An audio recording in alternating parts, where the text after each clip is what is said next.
Hello and welcome. Thanks for joining us this morning. We're going to be talking some Oklahoma fly fishing for trout.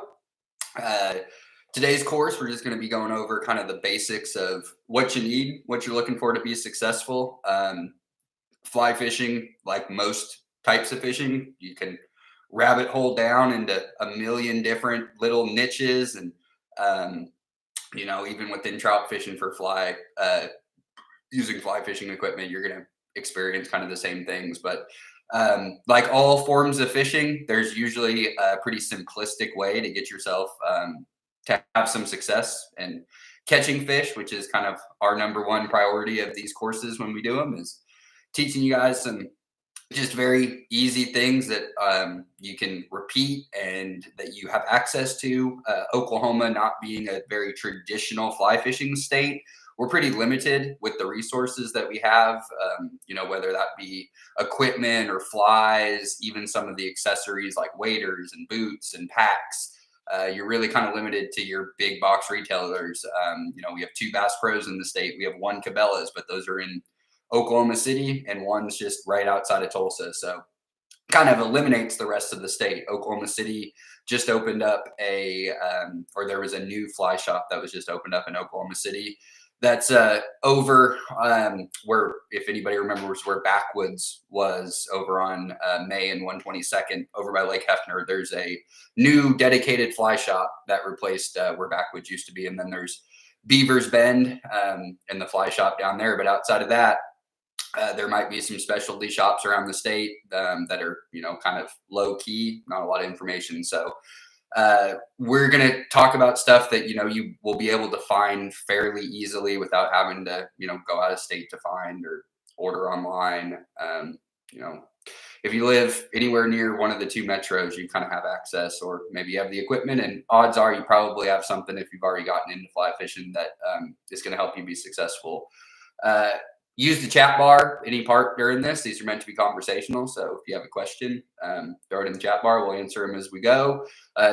This Ask an Angler is only an hour, so it's kind of a rapid fire. So we won't really have a whole lot of time at the end for questions. So if something comes up, throw it over in the chat bar. I'm moving to Tulsa from Colorado. What fly weight do you recommend for Eastern Oklahoma? So perfect. Kick us right into talking about the equipment that you need.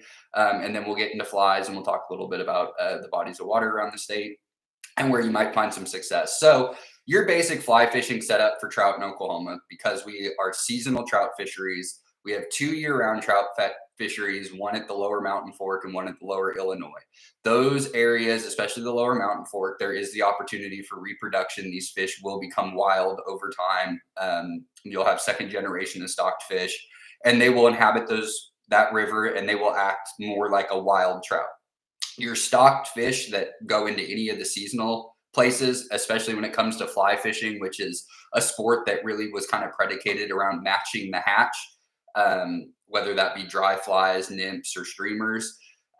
When you're fishing for hatchery raised fish that were exclusively raised on pellet feed or some type of fish food, the way that they're going to react, when you're fishing for them, is a lot different than a fish that was naturally born into a stream that had to survive based on what the natural food sources are.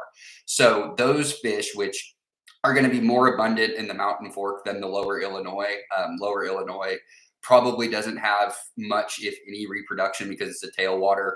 You're constantly having discharge. It's going to disrupt reds, and there's not really any offshoot tributaries for those fish to be able to go spawning. So you're dealing with pretty much fish that have been stocked that might become a little wiser as they get older, live in there for several years and take on some wild properties. But for the most part, even fly fishing in the state of Oklahoma, if you're not going to the Mountain Fork, it's a little bit different of a mindset that you need to have when it comes to matching the hatch versus throwing things that are going to be more effective. So for your rod setup, a 5 weight is pretty standard. That's like your medium action rod on traditional tackle. So you could have a 4 weight to a 6 weight. That's perfect. You don't need anything more than that unless you plan on fly fishing for things other than trout. If you want to get into largemouth bass or temperate bass species, maybe even try to go after catfish or carp on the fly, then you're looking at, something between a 7 and a 10 weight. But for all intents and purposes, a 5 weight is perfectly stocked. 5 weight, floating line, all of our bodies of water that you're going to be fishing. Most people, if you're going to be fly fishing, more than likely you're going to be wading. You're going to be out there. Some may take a pontoon or a float tube, and you may go out and try the lakes. And in that case, maybe a sinking line if you were wanting to strip streamers or troll like a carry special or something like that you want to get deeper down into the water column. But for most intents of fly fishing in Oklahoma, even the lakes, they're not very deep. So you're really fishing in 4 to 6 feet of water anyways. Floating line is fine. Which means you're looking at probably somewhere between like a 4 or 5x leader, and then using, 4 to 6x tippet. So very, very basic setups. Got a lot of questions coming in with typical wild trout size in Oklahoma. Where do you find them? So again, your basic size fish that are being stocked are going to be between 8 and 14 inches. So again, a 4 to a 6 weight is going to be perfect for those. You could even, if you have some experience and you like to, give yourself a little bit more of a challenge, you could size down to like a 3 weight and like a 6x leader and 7x tippet, something like that, and kind of challenge yourself a little bit more with those smaller fish. Why are you just talking about those 2 rivers? Those are the only 2 rivers for trout in Oklahoma that are year round. We have the Blue River, Medicine Creek, and the Fushma line, which is Robbers Cave. Those are 3. The Blue River is the closest that you're going to get to an actual river. There is flow during the winter. We're in a drought for the last year, so flows are really low, which means there's almost no current. So when you talk about river fishing, especially for trout, you really need some current, and outside of the lower Mountain Fork and the lower Illinois, you're really not going to experience a lot of that current that we have. But those are, we have 5 river creeks in the state that we put trout into. Everything else is in a lake or a pond. Is there anything in Oklahoma City? Yeah, we have Edwards Park and Route 66 Park. Those are 2 urban trout fisheries. One's over in Yukon. The other one's just on the east side of I-35, right there in pretty much downtown Oklahoma City. They are stocked with trout December through February. Let's see. Is there anything in season? Okay. Wiper white bass fly rod weight, 6 or 7 weight. Depends on, if you're just strictly going after white bass, a 5 weight's going to be fine. But if you're throwing hybrids or striped bass in there, a 7 weight's going to be safe. Your 7 weight is going to cover your fish in between like 3 and 10 pounds. It's going to be a really good. You can catch fish bigger than that on your 7 weight, but that's going to be what you're looking for those bigger fish. All right. So kind of covered the basic of that. I want to show this Pretty Water Lake. Pretty Water Lake still stocked with trout. I don't know what Pretty Water Lake is. We have Perry, Triple C Lake. All right, so I'm going to show something real quick when we talk about leaders. I've experienced this at a couple of the fly fishing clinics that I've done. If you're new into fly fishing and you're setting your rod and reel up, right, that's going to be kind of the biggest hurdle that you need to get over. You've got your fly line, your backing on your fly reel, and then what do? So your fly line, depending on what it is, some people will tie a short leader onto their fly line, and then they'll attach their actual leader. So when we talk about leaders, you're going to see something in a store. So again, we're kind of limited here in Oklahoma. So I get a lot of stuff at Bass Pro and Cabela's as far as tackle and equipment goes. So you're going to see a leader in something like this, like a Cabela's brand, 5X, 4X. Remember, in all fishing, the lower the number, the bigger it is. So whether that's a hook or whether that's line, if it's 0X, that means it's going to be the equivalent of like 10 or 12 pounds. And then 1X and 2X and 3X and 4X and 5X. The higher the number gets, the smaller the hook size or the line diameter, the break strength gets. Also, some higher end Rio PowerFlex. This is my favorite leader. It's a little bit more expensive, but the difference between these and these are what's on the end of the leader. These come with a nice little loop on the end of it. So what you can do to get yourself started. So I'm going to use some high vis green line here. So if this was your fly line, that big, the thick line diameter that doesn't really taper, it's all the same size, you need to attach a leader to it. So you can, like I said, you can, however, there's lots of different ways to do it, but the easiest way to do it is your fly line, when it comes out of that package and it's on your line, it's going to end like this. You need to be able to attach a leader line to it.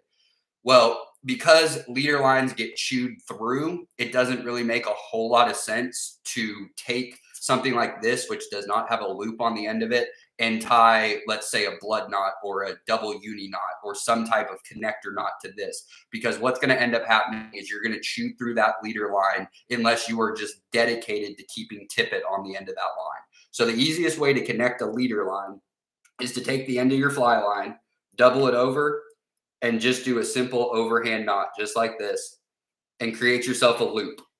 So you probably want to make the loop a little bit smaller than this, but for demonstration, this is going to work fine. So you would do this, and then you would cut the tag off, leaving just a little bit for line slippage, but not too much because you don't want it to get caught up on your eye guides when you're pulling it through. Then you would take your leader. So we're going to use the leader here that is the cheaper leader. So it doesn't have all the bells and whistles on it, and it's not, doesn't have a nice little loop on the end of it. And we're going to do the same thing to connect it. So when you take a leader line out, it's going to look like this. You kind of got to unwind it a little bit. Usually it's the thicker side. So that's going to be the side that's going to go on, that we're going to attach. That's how you get it. If you start with the thinner, where we taper down to the very smallest diameter, when you try to unwind it, don't use that side because more than likely that's not the side that was wrapped. So you're going to create yourself a lot of little bird's nests trying to get your line untangled. So right here, we have our leader line, and a leader for fly fishing is not the same diameter. It's tapered. It's meant to go all the way down to a fine tip depending on the size. So 5X is going to be, like 4-pound break strength, 5-pound break strength. 4X is going to be like 6-pound break strength. Then if you get into 6X, 7X, you're starting to get down to like 2-pound test, for using like a 3-weight or something. But 4X or 5X leader for your basic standard 4, 5, 6 weight rod. And then what we're going to do is we're going to do the same thing we did with what our fly line had, which is double it over and then create yourself another loop. Pull that through like that. Again, we're going to cut off that tag, leaving just a little bit for line slippage. And then we are going to take what our fly line was, and then we're going to take this. Again, this is a little big for demonstrations, but it'll work fine. And what you're going to do is you're going to take your fly line that you have, and you're going to push that loop through the loop you created with the leader, and you're going to pull the leader loop above the knot so that it's on the line. And then you are going to grab the tag end, and you're going to pull that all the way through your loop. And then you're going to join these by just pulling like that. So bad knot on my part, but that's what it's going to connect, and they're going to hold together. So that, again, when you loop that over, make sure you pull it really tight, leave a little bit of tag in case there's slippage, but it's going to hold with the two parts. And then when you're done with your leader, so let's say you choose not to put tippet on the end. If you choose not to tie tippet onto the end of a leader line for your fly, you're probably going to be able to tie about 4, 5, maybe 6 bugs on before you get too far up your leader line, and all of a sudden the diameter is too thick to be using with the size flies that you're using. So that's why it's always good. Tie a blood knot, tie a double uni knot, something, connect yourself, give yourself like a foot or two of, if you're using 5X tip or 5X leader, attach 5X or 6X tippet, something that's the same size or a little bit smaller. Don't use, if you have a 5X leader, don't put a 4X or a 3X leader on it, because then all of a sudden the diameter at the connection is bigger when we want it tapered either the same or a little bit smaller. That's what creates in your fly casting the aerodynamics to get it to go through the air and then land on the water and float appropriately. But that's basically what you're looking at. That's your setup. If you're taking a fly rod like straight out of the box. and then trying to put it together. That's going to get you on the water the fastest. It's going to be the easiest when you have like hangups. You need to go through leader. Part of learning how to fly fish is really just about knot tying, connector knots, whether it be a blood knot or a double uni, connecting different backing to fly line and then leader line to your fly line. It's a little bit just more. There's just more that you got to do than if you're using traditional tackle for the most part. Just more knots, but once you kind of get over that hurdle, it becomes really easy. And knot tying is your best friend in fly fishing and fishing in general. The better you are at tying knots, the more success you're going to find, the less barriers you're going to see, because you're able to just kind of push yourself forward when you're doing when you're out there on the water. So that brings us into kind of where to fish. I'm going to go ahead and look at the chat bar here. We've had a lot of things come in. Why use fly gear over spinning equipment? Some people like to fly fish. I'm not a traditional fly angler. I'll do hybrid stuff. So I'll use a fly rod and setup to throw artificial equipment like super dupers or small soft plastics. Do that a lot, especially if I'm fishing for like smallmouth bass in the summertime, just because I like using a fly rod. It's just a different type of hook set. It's a different play of the fish. Some people get into fly fishing because they just want to dry fly. They want to see that visual strike.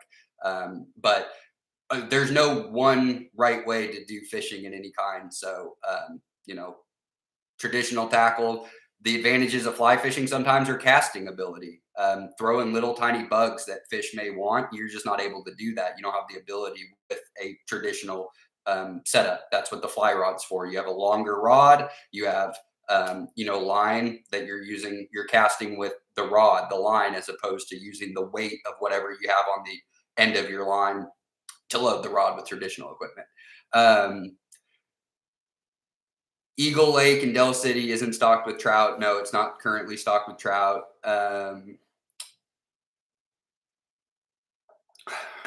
Recommended bass floating line taper. It just depends on the size of your fly rod, what you're going to attach, as far as your line goes with that. Do we ever stock bluegill? Yeah, we stock bluegill year round in a lot of areas. Would an FG knot work? Yeah, any type of connector knot. Always want to learn how to fly fish. Okay. All right. So we're through the questions again. If anything comes up, go ahead and throw it on there and we'll move through. We're going to start talking about like what it is to trout fish, fly fishing. So like I said, we're dealing with stalker fish. So at any of our seasonal areas, going in thinking that you're going to be matching hatches, anything like that, because in Oklahoma, our two main bugs that you're going to have year round in some form of a different pattern, whether it be in the larva stages and nymph, emergers or dry flies. We're looking at mayflies and we're looking at caddis flies. Those are our two big ones. So when you go to a lower mountain fork that has wild fish in it, then going into the Beaver's Bend fly shop, looking at the board, seeing, what hatches are going on, what people are having success with, that's really going to come into play. If you were going to a Blue River, a lower Illinois, any of the smaller creeks, if you want to go to one of our lakes and maybe, make some casts from the shoreline or get out in some type of float where you control with flippers, really what your bread and butter for fly fishing for trout in Oklahoma is going to almost always be is using some type of stripping fly. So that could be one of, the most common that's out there is going to be your woolly bugger. So in a box, something that you're going to have your different types of woolly buggers. I'm very partial to an olive color. You're going to find a lot of success with olives, but size 6s, size 8, size 10 woolly bugger, utilizing that, to me, stripping flies, whether it be a woolly bugger or some type of articulated jig fly, a minnow, some type of clouser minnow, something like that, is really one of the easiest ways to kind of acclimate yourself into fly fishing, outside of just doing a simple nymph rig with a strike indicator bobber.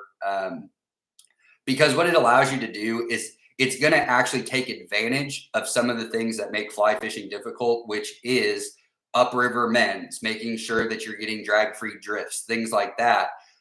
those aren't as important because those fish are not sitting up in the film looking for, emergers or looking for midges or things like that, they're going to acclimate over the course of the winter into finding natural food sources. But early season and the fish that are stocked, so you're going to have fish that get stocked on November 1st that are going to survive until the end of February. They made it through. They either got caught and released or they never got caught. Those fish are going to get savvier as the season goes on. They're going to start adjusting to their new habitat. They're going to start looking for what natural food sources in that body of water are. But they're still got a lot of DNA in there that's telling them, waiting for that, bag of feed to come over to the side. That's why, power bait anglers and bait fishermen in Oklahoma for trout are always going to have the upper hand. You're always going to have more success doing that. But being able to strip a fly, starting with a woolly bugger. Woolly bugger is not very heavy. You got a bead head on there. In most of our bodies of water, you don't need to add any more weight, no split shot to the line. So what you're looking to do is take your woolly bugger, and you want to be casting those things 45 degrees upstream cross current and allow for the current to do what you don't want it to do when you're dry fly fishing or nymph fishing, which is take your line. So what that's going to do is it's going to do a lot of the work for you. Instead of sitting there and doing quick, short bursts of stripping like you would if you were on a lake where there is no movement, you have to bring that bug back to you. That river is going to take that bug, and as it's diving, it's going to be swinging it into those seams for you. So in fly fishing, all we're looking for most of the time is seams. We're looking for areas where fish can take refuge out of the main current, right next to the main current, and ambush any prey that's coming by, whether that be subsurface or on the top, which is usually behind rocks or behind logs or channel breaks where there's just a little bit slower flow next to that main current. And the easiest way to get into those strike zones fly fishing is by stripping a fly, because you're able to throw that upstream. It's going to allow it to dive because your line is coming downstream, but not too fast because you're upstream. So it allows it to sink. As it starts to sink and your fly line is bowed back towards you, it's going to start whipping that in towards that seam. The second that it comes almost parallel with you, that's when you can take 2 or 3 short bursts, get that bug to dart in between rocks or whatever structure may be out there. And then at that point, it's probably a little bit downstream of you, which is good. You don't want it even with you, because then you can let your fly line take that bug down. Line's taut. All you got to do is just snap it back upriver. It eliminates false casting. So it's going to help you eliminate a lot of the trials and errors of fly fishing, which are wind knots, getting hung up in trees. Because if you're at a Blue River, if you're at Robbers Cave, if you're even at a Medicine Creek where there's lots of artificial structure around you, outside of the lower Illinois, you don't have these big, huge floodplains where you can make these big, long 20, 30-foot back casts and then try to land a fly. So most of it is going to be roll casting and then just allowing your line to go downstream of you to where it gets taut. And then you're just simply using that tension to your advantage to flick that bug right back up to where you had it. Because the more, fly fishing, the more time that bug spends in the water, the less time it's in the air, more fish, more bites, less hangups, less wind knots. So going with that woolly bugger or with some type of, again, being limited with fly shops, you're going to be looking at ordering online. Or if you're out of state fishing, going to specialty fly shops. But something like an articulated jig fly, something that's tied onto, more of a bass type hook that's going to have like a swim bait, an articulated joint here at the back. Something like this. It doesn't, sticking in your basic colors, whites, blacks, olives, browns. Those are going to be your breadwinning, any type of fly color if you're stripping. You might deal with a purple or an orange. You want to add a little bit of flash, but for the most part, olives and browns, woolly buggers, clouser minnows, any type of articulated jig fly. They're getting so sophisticated now with the technology of hooks and everything that some flies now aren't really true flies anymore. They kind of border on the line of an artificial versus a, hand-tied fly. So sticking with that, if you can do that, you're going to find success. If you can take a size 6 to 10 olive woolly bugger, and go to any of our river or creek trout fisheries, and you can throw that thing 45 degrees upstream, let that current bow your line out, let that thing dive. You're going to get really good at noticing subtle bites, and you're going to love the power hits, the ones where that fly line is swinging and all of a sudden you're watching the where your fly line matches up and meets your leader where it goes from colored to clear. You're watching that color. That is your strike indicator. If that thing twitches, moves, or better yet, flies in the other direction of where your fly is going, that's where you get those really good, fun subsurface strikes for fly fishing. And that's where you're going to find the most success. But it's a great way for new beginner, somebody who isn't quite confident with their casting or their upriver mending. You feel like you're just doing too much. You're thrashing the water. You're spooking fish. This is a great way to just get in there, catch some fish, build some confidence, and then move on. By part of fly fishing is figuring out where fish are at, right? So if you can start catching them doing that, then you can start targeting them in those same locations using a nymph rig or dry flies and other types of, approaches to get to them. So look back over here at the chat bar real quick.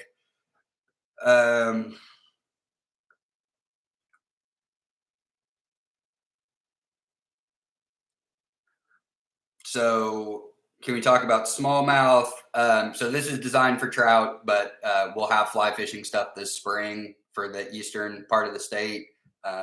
If you go to wildlifedepartment.com, or if you were on the email for this, you can go to our Ask an Angler playlist and click on our streams fishing. And there's going to be fly fishing components of those that talk about our eastern streams for smallmouth. Crystal Lake, is it stocked with trout? Not currently. Will it ever? Can't say never. But the type of fishery that it is, bank access, that's kind of why we moved away from Delisi with trout. It just didn't have good all-around bank access. Crystal Lake is the same way, so I don't really see us utilizing that as a trout fishery in the future. Do you use strike indicators very often? It depends. Some places it's necessary, like a Blue River where there's not a ton of flow. A strike indicator is going to keep those nymphs up off the bottom. Kind of the Eastern European nymphing, where you're using a heavy, maybe tungsten bug to drag it down to the bottom and maybe not using a strike indicator and just allowing your fly line. That's how I prefer to fish. But you can't get away with that at a lot of places. If you were fishing the mountain fork, there are some kind of pocket water seam runs that are pretty shallow, less than 2 feet. In those instances, I might not be as inclined to use a strike indicator because I want to watch the end of my fly line. And that way I can, get those bugs out of trouble really quickly. You throw a strike indicator on, again, you're just adding something to your line that can create tangles or wind knots, anything like that. But yeah, I'll use them, especially they're necessary if you have a really slow flow. You got to keep those bugs in the strike zone for a long period of time. If that current's not really moving, a strike indicator is going to help you more so than not having one. Brown trout locations near El Reno, Oklahoma. There aren't. Our brown trout are going to be lower Mountain Fork, lower Illinois. You're not going to find brown trout anywhere else. Trout foam flies, guide choices, beetles. So early season, depending on how hot it is. So obviously our year-round trout fisheries, there's going to be opportunities in the summer months and the fall months to target, terrestrial bug patterns, whether it be poppers or, hoppers, maybe a big stonefly, something like that, where you're able to, you can use some of those bigger foam flies. But during the winter months, if you're going to have any surface activity, it's probably going to be from mayfly or caddis, and you're going to be throwing really, really small, either midges up in the film, or you're going to be throwing dries that are size 16 to size 22. You're not going to be using big foam body bugs or easy float bugs. That's just not going to get you on success in the winter. Is there any place near Stillwater for trout? Yeah, Perry Triple C is right up the road from Stillwater. You just go right past Blackwell and McMurtry north. straight up the little state highway there. And Perry Triple C is just 1 mile south of Perry. And it's a good little lake. Seasonal, it's going to get better the more trout they get stocked into it. So as we go into January, February, you're going to find more fish per acre and the fishing picks up. Great bank access. It's got pretty much 75% of the entire lake you can fish from the bank. And if you put waders on, you can actually kind of walk around the shoreline and you can fish all 100% of that lake from the shoreline. Are they going to stock Roman nose with trout? So Betcher Lake up there is currently our trout fishery as we do work to fix dam repairs on Watauga. But yeah, Roman nose State Park will continue to have trout for the future. Just right now it's in Betcher Lake right next to Watauga. So until we fix that.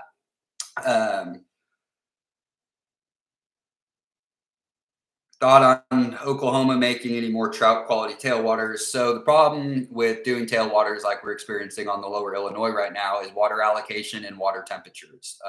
Oklahoma, we get hot in the summer, even pulling from the bottom of some of our deeper lake bodies like a 10 killer. Still hard to keep that water temp under 70 degrees in the middle of the summer.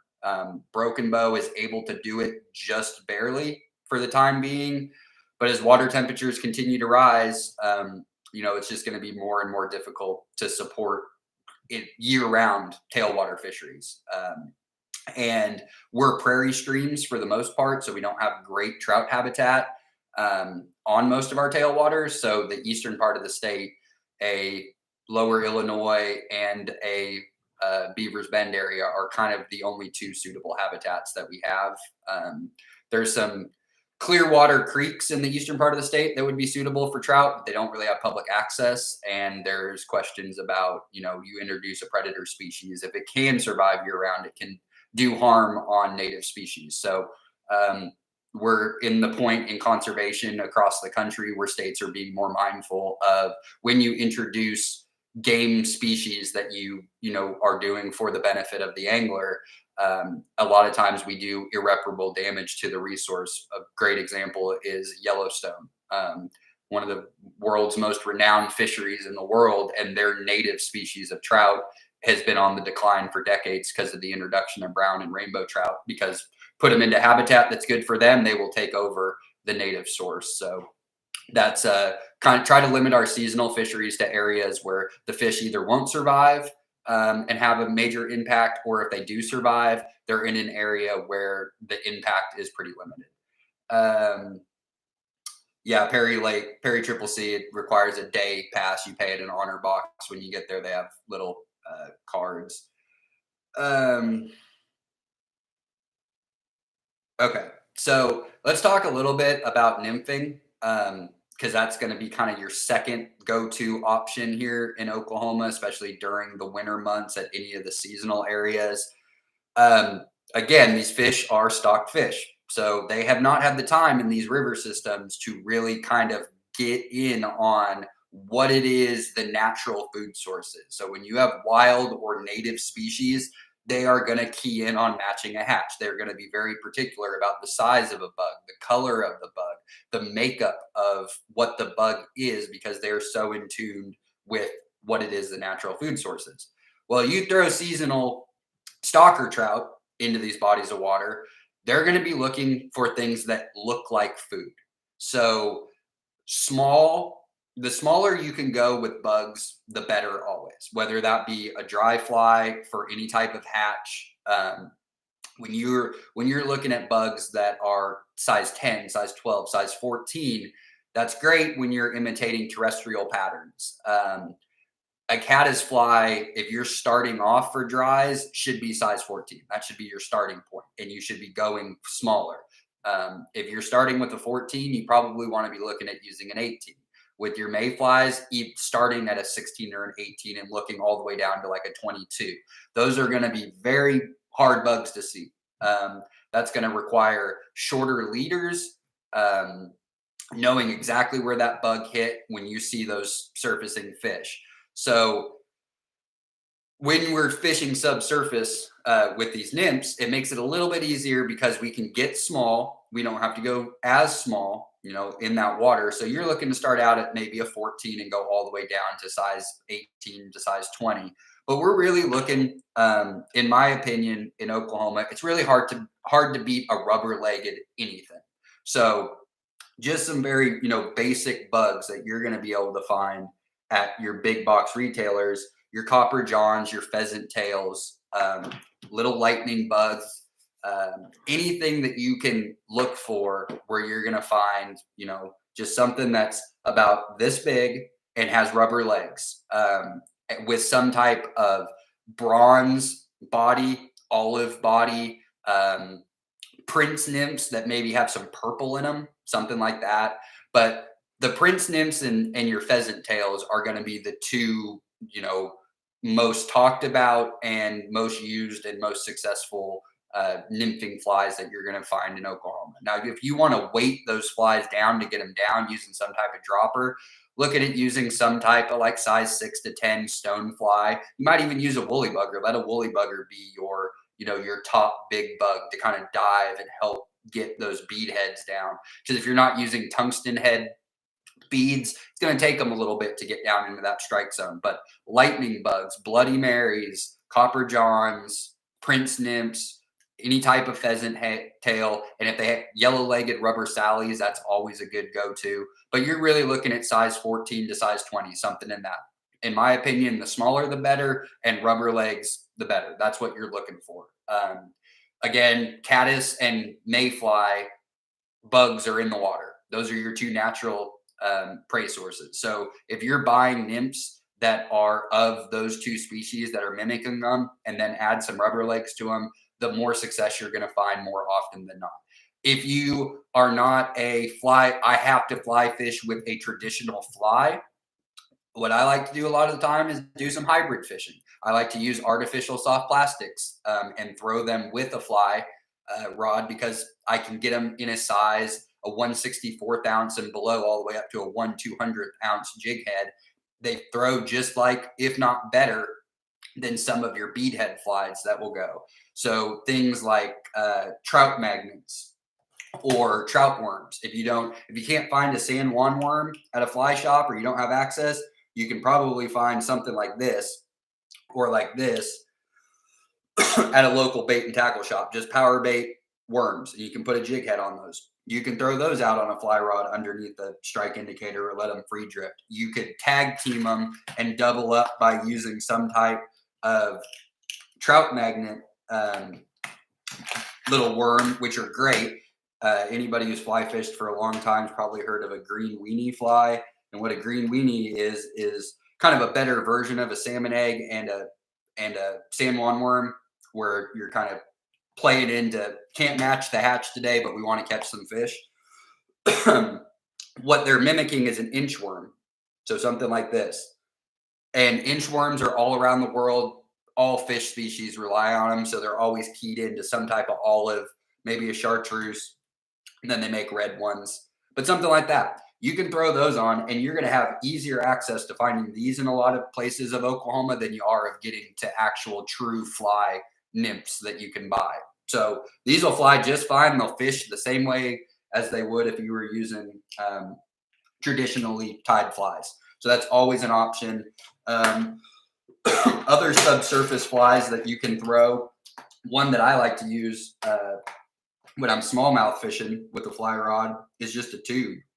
I'll throw a 1/64th ounce or 1/32nd ounce tube, just something in a natural color, a green pumpkin base, something like this. You can catch trout with these. You could throw these out and fish them just like woolly buggers. Throw them 45 degrees upstream, let the river take them, give them a couple quick twitches, fish soft plastics just like you would a streamer or a woolly bugger. You can also throw some of the lighter metal options. So like a super duper, something like a 500 series super duper that's going to be more in line with like a 1/32nd ounce or smaller. Something like this. You can throw that on a fly rod. Same deal. Cast it 45 degrees upstream. Quick strips. Let that flutter through. So when you're in Oklahoma and you're limited, you want to use a fly rod as your method of fishing, but you might not have access to, the bugs themselves or a fly shop to get that. you can throw other things with the fly rod. It doesn't have to be a traditionally tied fly. I think a lot of that stigma is starting to go away as fly fishing has gotten more popular, as it's expanded into a lot of freshwater species that are not trout. So people aren't as concerned about, going out there, and if you can't match whatever the dry is, then you're not really fly fishing. Me personally, I like to fly fish with a fly rod. What I'm actually throwing to hook up fish is not really that important to me, and you're going to find a lot of success by kind of thinking outside the box and getting away from throwing traditional flies if you don't have access to them. But if you do, just size 14, 16, 18, 20 nymphs, rubber leg, pheasant tails, copper johns, prince nymphs, pretty basic, simple caddis or mayfly imitators. Let's look back over here at the chat bar, see what we got. What are the best fishing depths for winter trout, such as Edward Park? Okay, so if you're fishing in like a lake or a pond, when these fish get stocked, what they're really looking to do is cruise shoreline. So trout being cold water fish, as all of the other fish in these, small bodies of water, your bass, your crappie, your catfish, your sunfish, a lot of them are going to seek refuge out in a little bit deeper water. They might move up on a really warm day, and you'll get some intersection where if you got a windy day, it's up in the 70s, maybe even the 80s in December or January. We get a few days like that, seems every year. But for the most part, a 50-degree day, 45-degree day, sun's out, those trout are going to get up on those shallow shelves and they're going to cruise shoreline. Again, they're pellet raised. There's a lot of power bait that ends up in the water. They start looking for that. And then, like at a Perry, you might get a hatch. You're going to get maybe some mayfly hatches in the winter, and you'll see a lot of surface activity. But for depth for trout, no, in most of our bodies of water, 6 feet. 2 to 6 feet. That's what you're looking at. They're going to sit on those shoreline shelves. They're going to cruise shoreline, and then they're going to look at those channel drops, anything on a ledge that if you can see where water, kind of gets that lighter color out into that darker color, that's your depth line. You want to run all of those just channel breaks. That's where your trout are going to cruise, and they might push in farther to shoreline if there's an available meal source for them. I was told Beaver's Bend was the best place for trout year round. Is that true? Yeah. The lower Illinois over the last 5-6 years with water quality and with temperatures has just really stressed that trout stream as a year round trout stream. I feel like we now see it in the wintertime that it is not as productive as it used to be as a year round fishery. So yeah, the Mountain Fork is a year round fishery. Water temps stay pretty good even into the summer months. So as of today, the Mountain Fork is our best year round, and then probably one of your better places to just go catch fish, even during the seasonal time. Blue River is great because those fish with waterfalls, they have natural barriers. So every section that you see of the trail where you could think a truck could get to the water, there's going to be trout there because that's where they're stocked. So Blue River is more kind of like shooting fish in a barrel, because you're going to get 4, 5, 10, 20 fish that are in a section that's 20 feet long by 5 feet wide. They don't really have anywhere to go. So you can, get after lots of big numbers of fish in short areas. Same thing goes with a Medicine Creek or a Robber's Cave. And then our lake, any lake or pond that we stock in the state, they're going to get better as we get later into the year. Typically, I won't even take a look at our ponds and lakes for fishing until at least the middle of January. It's been stocked at that point multiple times. Fish per acre goes up. So there's just more fish. There's easier opportunity to find, more success. You go out in those early season, you might get lucky and catch 5 or 6, but odds are you're going to struggle to get your limit on those first couple of weeks that fish are stocked, just because they're not as spread out, unless it's a place like Blue River where they're literally stuck in a swimming pool in some places. So something to think about when you get out there. Where would you find fly rod that's reasonable price? So looking at a brand like a Reddington's a really good kind of basic starter rod. and you can find stuff that's under $100 for a combo with those. If you can go to a big box brand like a Cabela's or a Bass Pro, or maybe even an Academy, they're probably going to have some type of their own generic brand of fly rod that is, probably under $100, and that's going to be what you're looking for, is being reasonable for a combo. Is 79.99, 89.99. I haven't looked at fly rod prices recently with inflation, but typically in the past 79, 89, something like that, you can get a basic starter 3, 4, 5 weight. And some of them will even come with like lines spooled on them already. That's where I would be looking for, but you shouldn't be paying more than like 115, 120 bucks for a basic fly rod to get started with. That fly rod could last you your whole life. I still have a 3 weight from when I was a teenager that I still use today. And it was just a basic like $60 Reddington. It's one of my favorite fly rods, and I still use it a lot. So you can get good value. The more expensive stuff is usually because it's tailored for specialty type fishing. So always remember your kind of mid-level models of any type of fishing equipment are really, if you take care of them, you treat them good, they're going to last a long time, and you're going to get just as good a value out of them as you will any of the expensive stuff. Let's see. Okay, so let's talk a little bit about dry flies, because there are some opportunities for it during the winter months. Again, we're looking at caddis and mayfly. So where you're looking for some type of, caddis hatch or a mayfly hatch, if you see fish that are actively coming up and surfacing.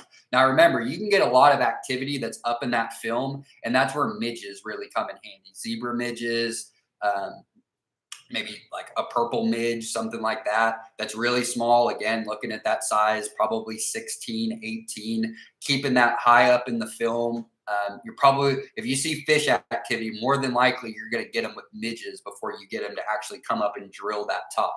A lot of times what happens is if you can use like a mayfly, for example, something that's maybe like a yellow or an olive base. I like yellow with like a little bit of purple flash in them. Even better if you can throw something that maybe has like a tuft on it.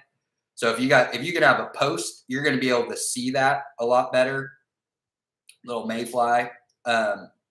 This is up here for you to see. But this is a bigger fly. This is going to be a size like 14.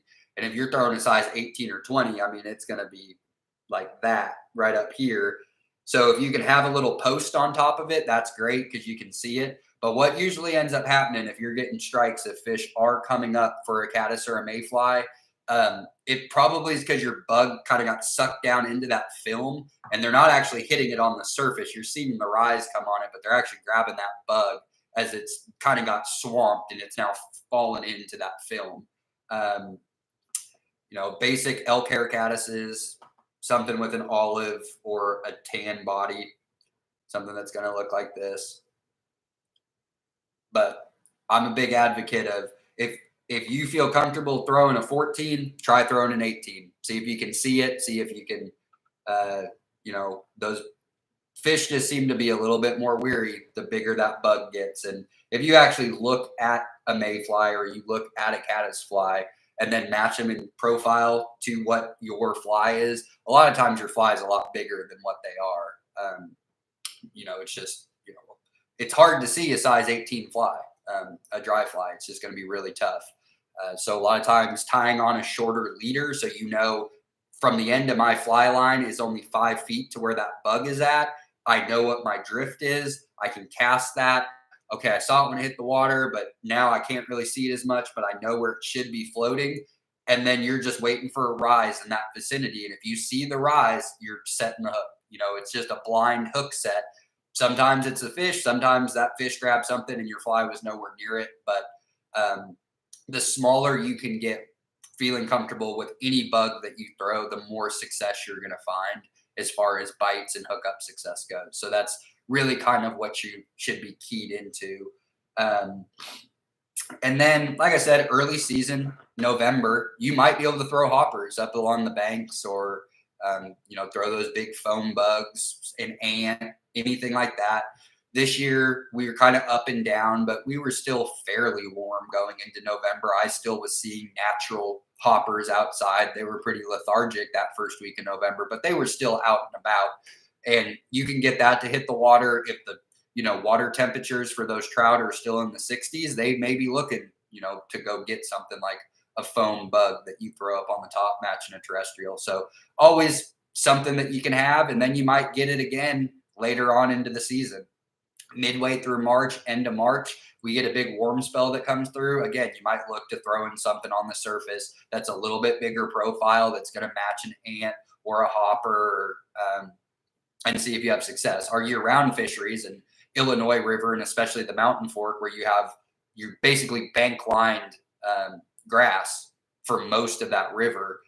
You can throw a lot of bigger bugs at the Mountain Fork come spring, summer, and fall time and have success with that. But for the most part, keeping it simple for fly fishing in Oklahoma is really what's going to turn you on to the most success.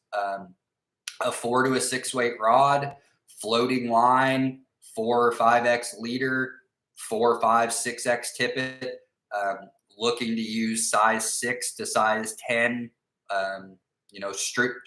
Stripping streamer flies, whether that be a woolly bugger, a rubber-legged woolly bugger, some type of articulated jig fly, anything in just natural colors. I really prefer an olive or a brown. That's what I have the most confidence in. But you'll get bites on, flashier type bugs, whether it be a white or a black that's got a lot of ripple flash in it, an orange, or maybe like even a bordering on like pink chartreuse, something like that. You're always going to have aggressive fish that are going to, be looking for a meatier meal. They want to go after a fleshier fly, eating a bait fish, going after, just a more substantial meal. But those woolly buggers are going to do a great job of imitating larvae that's in the water as well, a big stonefly, something like that. So you're getting, anytime that you can get multi-purpose out of baits, that's, I'm a big advocate of fishing with tubes, whether it be bass fishing or trout fishing, pan fishing.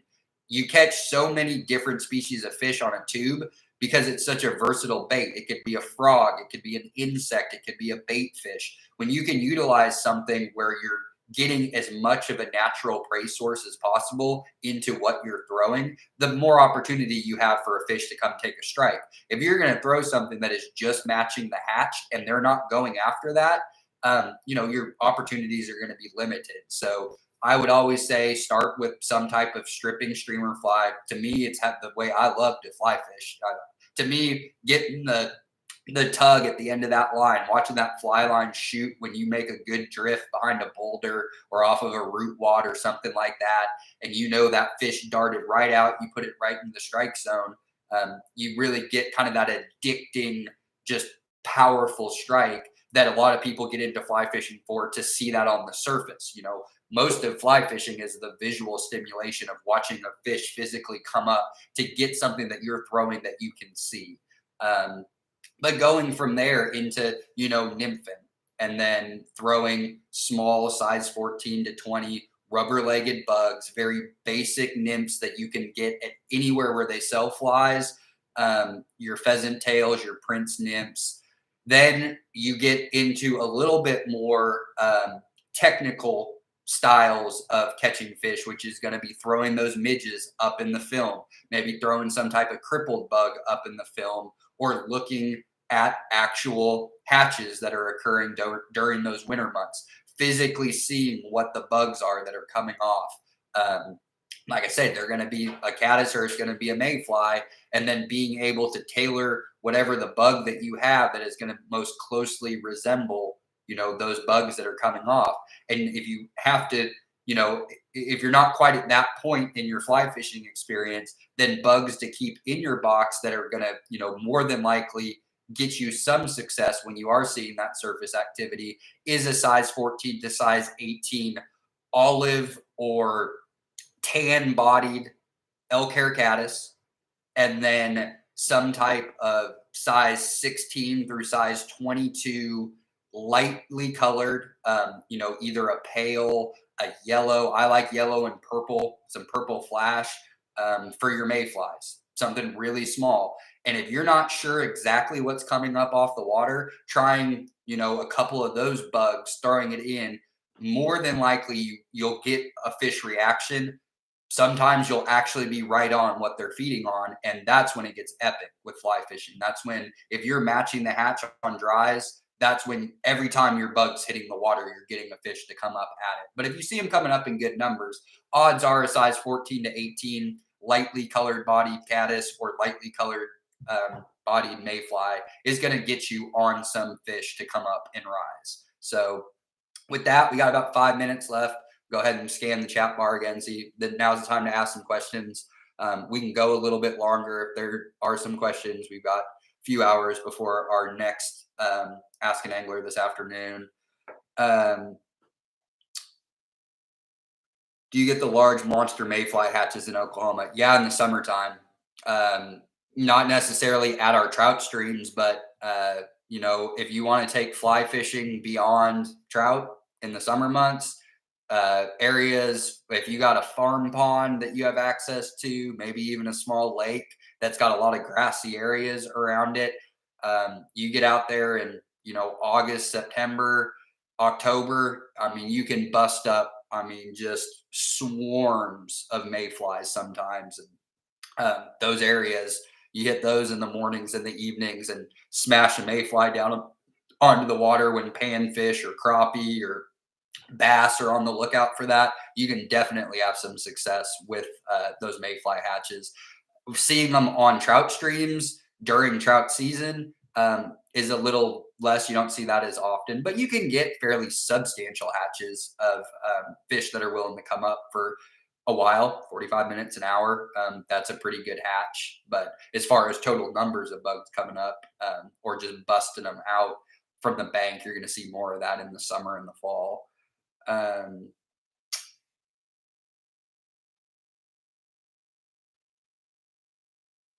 right. Well, we're don't see any more questions. We got a couple more minutes left. If anybody's got anything that maybe we didn't cover or talk about, remember these are always available for recording. If you got this email, or if you got the link for this through the email this morning, then you also got our trout angler guide, which just lists all the bodies of water in the state that have trout. I'm going to throw it over in the chat bar. It's got some good other information on it. If you're going to go try somewhere new, it's got local bait and tackle shops that may have what you're looking for, as well as places to camp, contact numbers, things like that that are going to be helpful for you if you're going to go try trout fishing at somewhere where you haven't been. If for fly angling, your best bets for kind of a truer fly fishing experience are going to be our three major rivers, which are Mountain Fork, Lower Illinois, and Blue River. But again, getting creative, utilizing the resources that we have in the state, which may not necessarily be flies in your box. It could be small, soft plastics. And you're going to find just as much success utilizing those. It doesn't have to be a hand-tied fly to go fly fishing and have success catching trout. Best time of day to fish. With trout, I'm more of an afternoon, evening. I grew up in the Pacific Northwest, wild native trout, steelhead. And I always found that, trout just always kind of seemed to be more lazy afternoon, sun up type biters. Those early morning hours that we think of when we go bass fishing or, striper fishing, things like that, where we really want to be out there right at first sunlight. For trout, you can get up later. Right?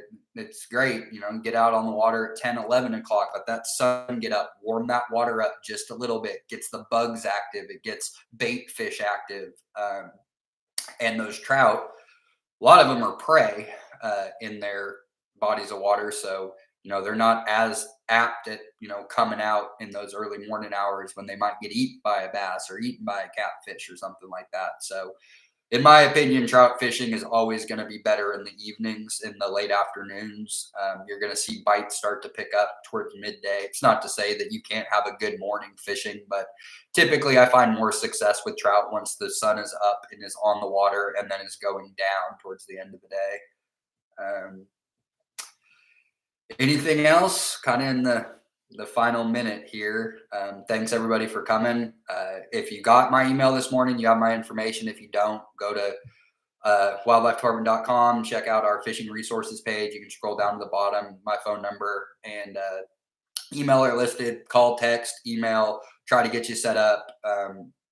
The whole purpose of these courses are really to just provide information that's tried and true, that's going to get you out there catching fish, where you go from there, what brands you use, what style of fishing you choose. That's the fun of outdoor sports. There's no right way to do it. You're going to find what best suits you. um, Sticking with very basic things to start, getting kind of that quick over the hump barrier with fly fishing. A lot of that is just your equipment setup. Once you kind of get over the hurdle of that, learning how to cast, you don't need to be an expert dropping size 20 flies down without a splash and hiding yourself from a fish on day one. You can get out there with streamers. You can make a little bit more noise. You can have a little bit more line bend. Just taking the steps to begin with that are going to put you in a position to catch more fish, have more confidence. Fishing's a confidence building sport. So part of continuing with fishing and enjoying it is having success. There's obviously bad days for everybody. We can't control all the factors out there, but if you go and utilize just the stuff we talked about today at any of our trout fisheries, you're going to have success when you go out. So taking advantage of the next couple of months and getting out there and finding a place where you can trout fish. And if you ever need any help or have more questions, feel free to reach out to me. We'll try to put you in the best spot that we can. You ever float rivers and streamer fish? Uh, Typically, unless you got somebody controlling the boat, if you're on a drift boat or a raft, I try not to fish while I'm floating. If I'm in control of the boat, just lots of things can happen in that, and usually when you hook up into fish, it ends up getting you into troubles with log jams and other things. But usually, just use flotation as my transportation to get to the next hole, get out, and then fish by foot. What size swivels to use? I mean, I don't really use swivels in fly fishing, so I would imagine if you want to use a swivel, you're probably looking at something real small, size 14, size 16 type swivel. Um, so yeah. All right. Well, if that's all the questions, we're up on an hour. We'll go ahead and end the stream. Thanks everybody for coming. We can't do these without you. If there's ever information that you'd like to see covered in a future course, please let us know. We're always looking for new topics, things. We do what we think, what we hear from anglers as being our most sought after topics. Trout is a big one. White bass is a big one in the spring. Stream fishing for smallmouth in the summer is getting more popular. But if there's some type of fishing topic or species that you'd like to see covered because you want to go do it, that's what these are for. So let us know, and anything that we can do to help. Stay safe out there. Enjoy your holidays, and we'll catch you at the next one.